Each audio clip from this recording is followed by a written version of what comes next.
আমরা যে আরবি ভাষা প্রশিক্ষণ কোর্স করলাম এই দীর্ঘ 1 মাস ব্যাপী, একটা কোর্স মানুষকে সব শিখিয়ে দেয় না। আমি কিন্তু আপনাদের সব সময় বলি, তাই না? একটা কোর্স কি সব শিখিয়ে দেয়? এই কোর্স অনেকে ভুল বুঝে, যে কোর্সে ভর্তি হওয়ার পর মনে করে যে একটা ঔষধের মতো, ট্যাবলেটের মতো, একটা ওষুধ খেলাম রাতের বেলা, সকালে ঘুম থেকে দেখলাম আমার ব্যথা শেষ বা জ্বর শেষ। আরবি ভাষা কিন্তু বিষয়টা এমন না। আরবি ভাষা শেখার ময়দান অনেক বিস্তৃত, শিখতে হবে সারা জীবন। হ্যাঁ, কোর্স থেকে আমরা যেটা জানতে পারি, শিখতে পারি, সেটা হচ্ছে একটা সাহস তৈরি হবে আপনার মাঝে, যে না, আরবি ভাষাটা খুব সহজ, আমি চাইলেই শিখতে পারবো।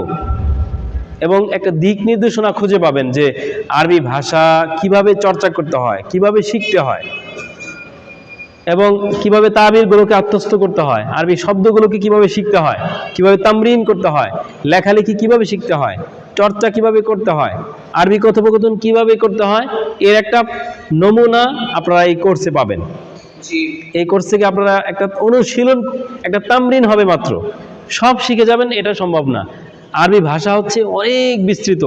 আপনি যদি 10 বছর, 20 বছর, 15 বছর পর্যন্ত আপনি মেহনত করতেই থাকেন, তবু আরবি ভাষার ময়দান শেষ হবে না। সারা জীবন শিখতে হবে, পড়তে হবে, জানতে হবে। তো এই যে রমজান মাসে আপনারা দীর্ঘদিন যাবৎ আরবি ভাষা শেখার কাজে সময় ব্যয় করলেন, শিখলেন, মেহনত করলেন, পরিশ্রম করলেন, উপকৃত হয়েছেন না? প্রিয় দর্শক, আপনারা যারা আমার ভিডিও দেখছেন, তো আরবি ভাষার শিক্ষার্থী এরা মাশাআল্লাহ অনেক শিক্ষার্থী আছে মাত্র প্রথম বর্ষ শেষ করে এসেছে।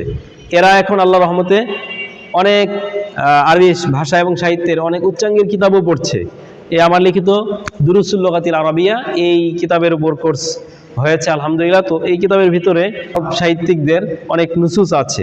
তো এই শিক্ষার্থীরা এরা অনেকে আছে মাত্র প্রথম বর্ষ শেষ করেছে, অনেকে আছে দ্বিতীয় বর্ষ পড়েছে মাত্র, কিন্তু এরা আলহামদুলিল্লাহ এখন সুয়ার মিন হায়াতি সাহাবা শেখ আব্দুর রহমান রাফাত পাশার কিতাবও তারা পড়তে পারছে। শেখ আতিয়া আল ইব্রাসির হায়াতু আজমি রসুল, এই কিতাবও তারা পড়তে পারছে।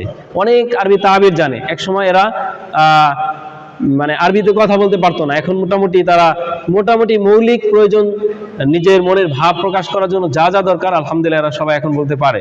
এই যে একটা বাবু আছে, এই বাবুটা দাঁড়ান দেখি, এই যে আপনারা দেখতে পাচ্ছেন একটা বাবু, এই পিচ্চি বাবু মাত্র মক্তব থেকে শেষ করে আসছে। আপনি কোন জামাতে পড়ে আসছেন? কোন জামাতে পড়ে আসছেন?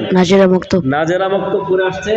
আমাদের এই কোর্সের শেষে বসতো, মাশাআল্লাহ এখন সে আরবিতে কথা বলে এবং সে অনেক আরবি তাবির জানে। আমাদের দৈনন্দিন প্রয়োজনীয় যত তাবির আছে তার সব মুখস্থ, প্রচুর পরিমাণ আরবি শব্দ জানে। আমাদের একটা ভুল ধারণা হচ্ছে যে আরবি ভাষা শেখার জন্য হিফজ শেষ করে মাদারিনিসা প্রথম বর্ষে ভর্তি হতে হবে, 4-5 বছর পড়ার পর এরপর হয়তো একটু একটু করে ভাষা শিখবে, কথা বলতে শিখবে। এই ধারণা আসলে ভুল। চাইলে একজন শিশুকেও আরবি ভাষায় কথা বলা তাকে শেখানো যেতে পারে, এবং আরবি অনেক ধরনের শব্দ তাকে শেখানো যেতে পারে, যদি আমরা পরিকল্পনা করি।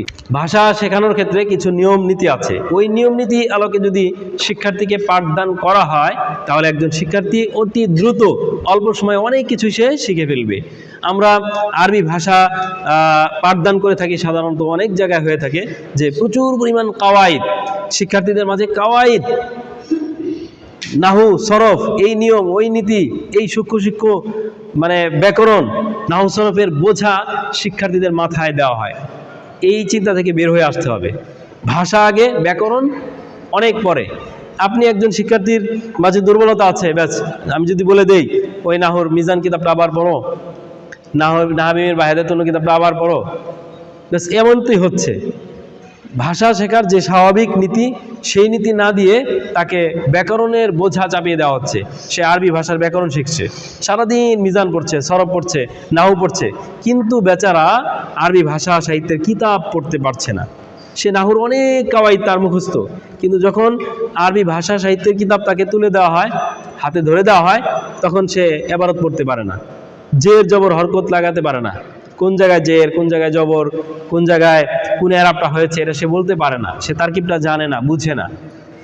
এবং একটা শব্দের সাথে আর একটা শব্দের যে মিল হলে যে কি অর্থ দাঁড়ায়, বাক্যের মর্মটা সেটা বুঝতে পারে না। তো এটার মূল কারণ হচ্ছে যে তার ভেতরে ভাষা শেখার যে স্বাভাবিক নীতি, সেই নীতির আলোকে সে ভাষা শেখেনি, বরং তাকে ওই স্বাভাবিক অনেক কাওয়াইদ নাহু সরফের বোঝা মাথায় নিয়ে সে সারাদিন নাহু পড়ে, সরফ পড়ে, কিন্তু আরবি ভাষা সাহিত্যের কিতাব পড়ে না।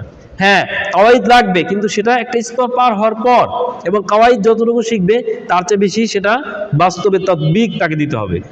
মাফুলে মুতলাকের আলোচনাটা শিখলেন, মাফুলে মুতলাক কাকে বলে, এখন ওইটা সেখানে রেখে দিলে হবে না, সেটা কিতাবের ভিতরে বের করতে হবে যে কোন জায়গায় মাফুলে মুতলাক হয়েছে, কেন হয়েছে, এটা আপনাকে বের করতে হবে। তো এইভাবে যদি আপনারা শিখতে পারেন ইনশাল্লাহ অনেক দূরে গিয়ে যাবেন। তো সকলকে অনেক অনেক ধন্যবাদ, আপনারা যারা এই কোর্সে ছিলেন। আর অনেক শিক্ষার্থী ছিল আমাদের, অনেকে বাড়িতে চলে গেছে রমজানের প্রায় শেষ দিকে। তো আলহামদুলিল্লাহ। তো আপনাদের কেমন লাগছে? ভালো লাগছে? এরকম কোর্স আবার হবে ইনশাল্লাহ। আচ্ছা, ঠিক আছে। আল্লাহ সকলকে কবুল করুন।